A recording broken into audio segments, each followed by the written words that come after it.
आपको बताऊंगी कि आने वाली एक साथ में फजर और शेर की लव स्टोरी कैसे स्टार्ट होने वाली है। लेटेस्ट एपिसोड में आप लोगों ने देखा कि रिदा के वालिदैन अब इस रिश्ते से पीछे हटना चाहते होते, लेकिन एक आखिरी दफा शेर से मुलाकात करनी होती है ताकि वो देखना चाहते होते हैं कि पूरा 1 साल मेंटल अजाइलम में रहने के बाद आखिर शेर में क्या बेहतरी आई है। फजर को सीनियर डॉक्टर कहता है कि सुबह इसके इन लॉज और इसके पेरेंट्स आ रहे हैं, सुबह कोई गड़बड़ नहीं होनी चाहिए और शेर को आपे से बाहर नहीं होना चाहिए, तुम्हें पूरी कोशिश ये करनी है। लेकिन सवाल एक पैदा होता है कि हॉस्पिटल में तो शेर को डॉक्टर ने इंजेक्शन दिया था जिस वजह से उसका दिमाग हद से ज्यादा खराब हुआ, लेकिन इस हॉस्पिटल में तो डॉक्टर बहुत अच्छा है, तो फिर शेर के साथ ऐसा क्या हो रहा है कि वो ठीक ही नहीं हो पा रहा। फजर भी इस सिलसिले में बहुत परेशान होती है। शेर को नहला धुला के तैयार करवाया जाता है, अच्छे से कंघी वगैरह करवाई जाती है, साफ कपड़े दिए जाते हैं। फजर शेर जमान को कहती है कि देखो शेर जमान, 1 साल से वो तुम्हारे नाम की अंगूठी डाले बैठी है, कोई गड़बड़ नहीं होनी चाहिए, कुछ गलत नहीं करना तुमने। यहाँ पे शायद कुछ गलत ना होता अगर यहाँ पे फाहद शेर की आंखों के सामने ना आता। आपको दिखाया जाएगा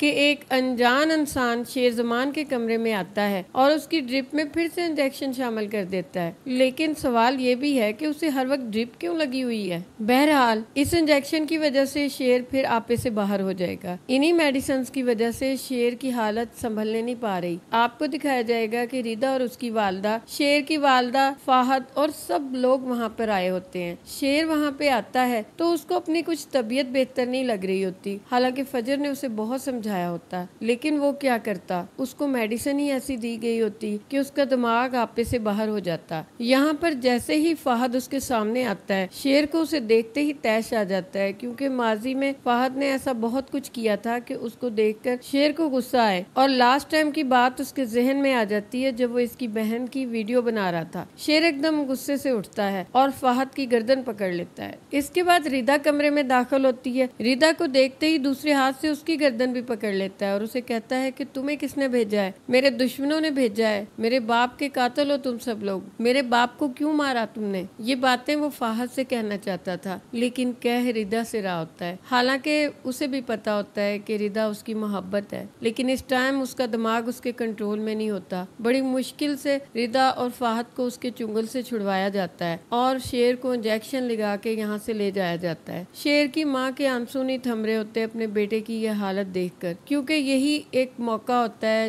वो अपनी मोहब्बत वापस हासिल कर सकता होता है, लेकिन ये मौका गवा दिया। वो जानती होती है कि रिदा के वालिदैन अब इस रिश्ते से पीछे हट जाएंगे, क्योंकि वो आखिरी दफा शेर से मिलना चाहते थे। अगर आज कुछ गलत ना होता तो रिदा और शेर कभी अलग ना होते। रिदा भी घर जाके बहुत रोती है, उसे भी शेर को देख के बहुत दुख और अफसोस होता है, लेकिन रिदा की वालदा उसे कहती है कि बेटी अब तुम उसे भुला दो, वो ठीक होने वाला नहीं है, तुमने देखा नहीं 1 साल में उसमें कोई सुधार नहीं आया, वो वैसे का वैसे ही है, अब वो पागल हो चुका है, उसकी तरफ से उम्मीदें लगाना छोड़ दो। इसके बाद आपको दिखाया जाएगा फजर शेर जुमान के पास जाएगी और उसे कहेगी कि तुमने ऐसा क्यों किया शेर। शेर उसे कहेगा कि तुम्हारी वजह से हुआ है, तुमने मुझे कोई ऐसी मेडिसिन दी है कि मैं इस तरह आपे से बाहर हो गया, तुम मुझसे दुश्मनी निभा रही हो, लेकिन मैं तुम्हें कहना चाहता हूँ फजर कि तुम दुश्मनी क्या निभाओगी, तुमसे ये ना हो पाएगा। फजर उसे कहती है कि तुम मुझे ऐसा समझते हो कि मैं तुमसे दुश्मनी निभा रही हूँ और तुम्हारा गलत इलाज कर रही हूँ। शेर जवान उसको कहता है कि मुझे नहीं पता कि मेरे साथ क्या हो रहा है, मैं ऐसा नहीं करना चाहता था लेकिन मैंने कर दिया। इसके बाद फजर को परेशानी हो जाती है कि शेर जमान तो बेहतर होना चाहता है और हो भी रहा है, लेकिन कोई ऐसा खुफिया इंसान है जो शेर जमान के साथ कुछ तो गलत करता है, कोई ऐसी गलत मेडिसिन दी जाती है जिसकी वजह से ये ठीक नहीं हो रहा। वो अपने सीनियर डॉक्टर को बताती है कि शेर जमान को सारी बातें याद है और मैं आपको एक बात बताऊं, इसको इसके घर भेज दिया जाए तो इसकी तबीयत में सुधार आएगा। जिस पर इसका सीनियर डॉक्टर इसे बहुत डांटता है और इसे कहता है कि तुमने देखा नहीं उसने कैसे अपनी मंगेतर की गर्दन पकड़ ली और अपने कजन की, वो किसी की जान ले लेगा, तुम्हारा तो दिमाग खराब है। बहरहाल शेर जमान को फिर से जंजीरें डाल दी जाती है, लेकिन फजर उसके पास जाने से नहीं रुकती। फजर शेर जमान को धीरे धीरे जिंदगी की तरफ लाने लग जाती है। वो बहुत मोहब्बत से उसका इलाज करती है, यहाँ तक कि शेर जमान को फजर अच्छी लगने लग जाती है। वो दिल ही दिल में इससे मोहब्बत करने लग गया होता है, क्योंकि क्योंकि हर बंदा उससे दूर हो गया, लेकिन एक फजर ही थी जिसने इसकी नफरत को, इसकी मार को, इसके तशद्दुद को भी बर्दाश्त किया, लेकिन इसके करीब आने से नहीं डरी।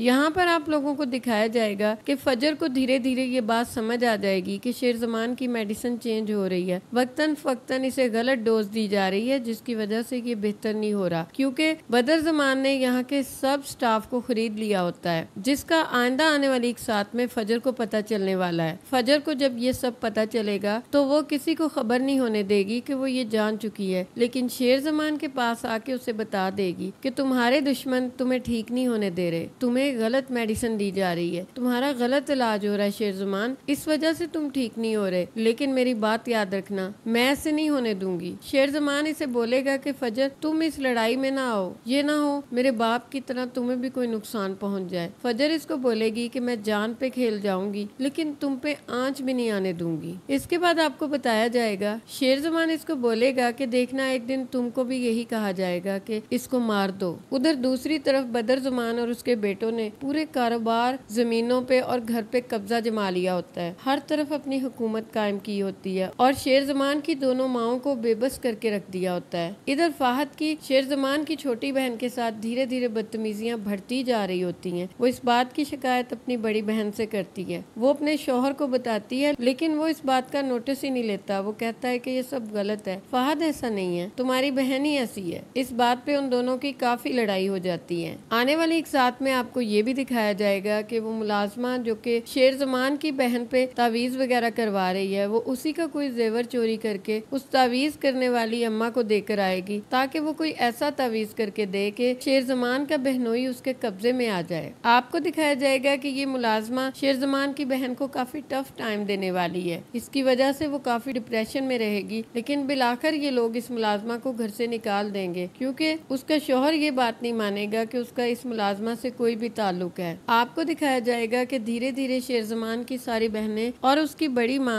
ये हकीकत जान चुके होते हैं कि बदर जमान और इसके बेटे बहुत ही बदनीयत इंसान है। उन लोगों की वजह से ही इनका मुहाफिज शेर हॉस्पिटल में पड़ा है और ये लोग खुल्लम खुला दंदनाते फिर रहे हैं और ये लोग इनका हक मारते हैं। जब भी उनसे जमीनों का हिसाब लिया जाता है तो वो कोई ना कोई बहाना लगा देते हैं। कभी कहते हैं कि सैलाब की वजह से फसल अच्छी नहीं हुई, कभी बारिशों की वजह से नहीं हुई, और एक पैसा किसी के हाथ में नहीं जाने देते। वो सब हैरान होती हैं कि आखिर ये हो क्या रहा है। उधर बदर जमान धीरे धीरे तहमीना पे जिंदगी तंग कर देता है, क्योंकि वो तन्हा रह चुकी होती है और उसका बेटा हॉस्पिटल में होता है, जिसके सही होने की उम्मीद उसने छोड़ दी होती है। इसलिए वो कमजोर पड़ जाती है, क्योंकि वो सोचती है कि ये सारी मालो दौलत मेरे किस काम की, मैं तो सिर्फ शेर की अमानत को संभाल रही थी कि वो लौट आए और अपनी अमानत सब कुछ संभाले। लेकिन धीरे धीरे वो कमरे तक महदूद हो गई होती है और बदर जुमान वहीं आकर जोर जबरदस्ती उससे चेक्स पे साइन करवाता रहता है, जबकि दूसरी तरफ हॉस्पिटल में शेर धीरे धीरे ठीक हो रहा होता है, क्योंकि फजर हर मेडिसिन अपनी मौजूदगी में शेर को दे रही होती है और कभी भी कोई गलत मेडिसिन उसको देने नहीं देती। फजर की इस केयर की वजह से शेर जिंदगी की तरफ लौट रहा होता है, यहाँ तक कि शेर बिल्कुल हाइपर होना छोड़ देता है। वो खुलेआम ग्राउंड्स में भी जाता है, घूमता फिरता है। फजर अपने सीनियर डॉक्टर को कहती है कि देखिए अब ये अग्रेसिव नहीं होता, ना किसी पे हमला करता है, ये धीरे धीरे ठीक हो रहा है, इसको मजीद ठीक करना है तो इसको इसके घर भेज दें ताकि ये अपनों में रहकर ज्यादा तेजी से बेहतर हो।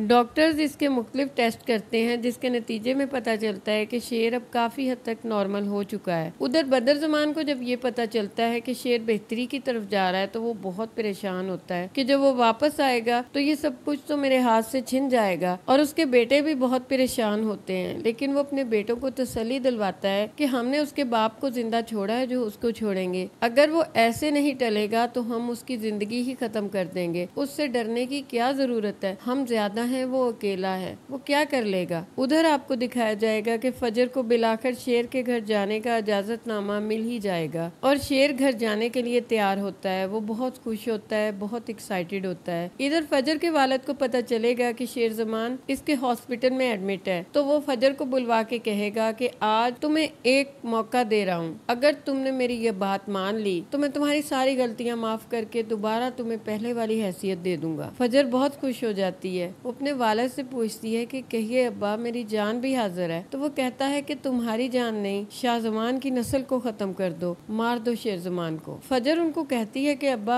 ये मेरी जॉब के खिलाफ है, मैं ऐसा कैसे कर सकती हूँ। लेकिन उसका बाप कहता है कि देख लो, यही एक मौका है तुम्हारे पास। फजर वहाँ से आ जाती है। उधर शेर जमान हॉस्पिटल से घर मुंतकिल हो जाता है। शेर जमान की वालदा बहुत खुश होती है कि उसका बेटा शुक्र है ठीक हो गया, वही तो उसके जीने का सहारा होता है। जबकि फजर अपने वालिद की तसल्ली करवा देती है कि उसने शेर जमान को खत्म कर दिया, वो बहुत खुश होते हैं। इस दौरान आपको दिखाया जाता है कि फजर और शेर जमान एक दूसरे की मोहब्बत में गिरफ्तार हो चुके होते हैं। शेर जमान ने फजर को कहा होता है कि मेरी जिंदगी में बहुत से मसाइल हैं, पहले मैं उन मसलों से निमट लूं। फजर ने भी उसे मौका दिया होता है। शेर जमान जब घर में आता है तो उसका चचा शेर जमान को देख के बहुत नाटक करता है कि शुक्र है तुम घर आए शेर, तुम्हारे बगैर तो ये घर सूना था और मैं बहुत परेशान था। शेर जमान अच्छी तरह जानता होता है कि ये वो चचा है जो इनको मार के खुश होगा और यही इसके बाप का कातिल है। वो जान तो सब कुछ किया होता है लेकिन उसके पास सबूत नहीं होते। इस सिलसिले में उसको कोशिश करनी होती है। घर वाले उसे ज़हनी तौर पे बहुत टॉर्चर करने की कोशिश करते हैं ताकि वो फिर से पागल हो जाए। इस वक्त तक शेर जमान की बहनें समझ चुकी होती हैं कि हमारा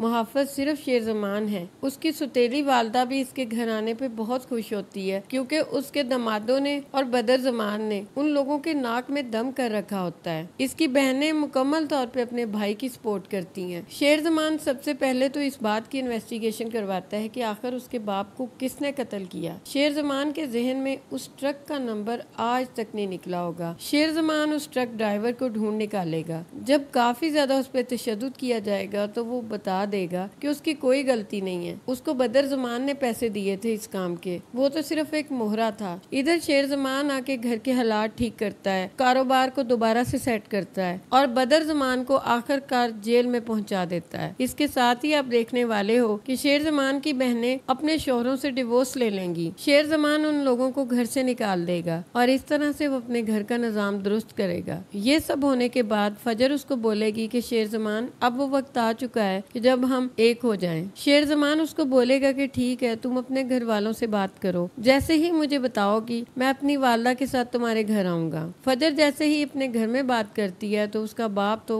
आपे से बाहर हो जाता है। वो कहता है कि फजर, तुम्हें जो कहा गया था तुमने वो नहीं किया, तुमने वादा खिलाफी की है। इसके बाद फजर को कमरे में बंद कर दिया जाता है। उसका वालिद कहता है कि अब तुम्हें कहीं भी जाने की इजाजत नहीं है, तुमने हमेशा मेरे भरोसे को तोड़ा है। अब मुझे जो भी रिश्ता नजर आएगा मैं उसे तुम्हारी शादी करवा के इस घर से हमेशा के लिए दफा करूंगा ताकि तुम मेरी जिंदगी में दोबारा ना आओ। फजर बहुत रोएगी। शेर जमान को जब पता चलेगा उसका फजर से राब्ता नहीं होगा तो वो तो शेर होता है, वो एक दफा फिर इस घर में आ जाएगा और अपनी शेरनी को लेके चला जाएगा। यहाँ पर वो फजर को बोलेगा कि ये दुश्मनियाँ तो धीरे धीरे बढ़ती ही जा रही हैं, मैं नहीं चाहता कि ऐसा हो। हमें अगर इन दुश्मनियों को खत्म करना है तो हमें कोर्ट मैरिज करनी होगी, बाद में हम सबको बता देंगे और धीरे धीरे सब ठीक हो जाएगा। इस तरह से ये दुश्मनी खत्म होगी। फजर और शेर जमान यहाँ पे कोर्ट मैरिज कर लेते हैं, लेकिन फजर शेर जमान के घर आने से पहले उसको कहती है कि मैं अपने वालिद के सामने जाना चाहती हूँ, मैं उन्हें बताना चाहती हूँ और उनका प्यार और उनकी दुआएं लेना चाहती हूँ। शेर जमान फजर को लेके अपने ससुराल जाता है और फजर के दादा के सामने सर झुकाता है ताकि वो इसको प्यार दें, लेकिन वो बहुत ही नफरत से कहते हैं कि ये देखो हमारी पगड़ी, तुम चाहो तो इसे पैरों में रोन दो क्योंकि हमारी बेटी ने तो ऐसा ही किया है, और चले जाओ यहाँ से, आज के बाद कभी मत आना, अपनी बीवी को भी लेके चले जाओ,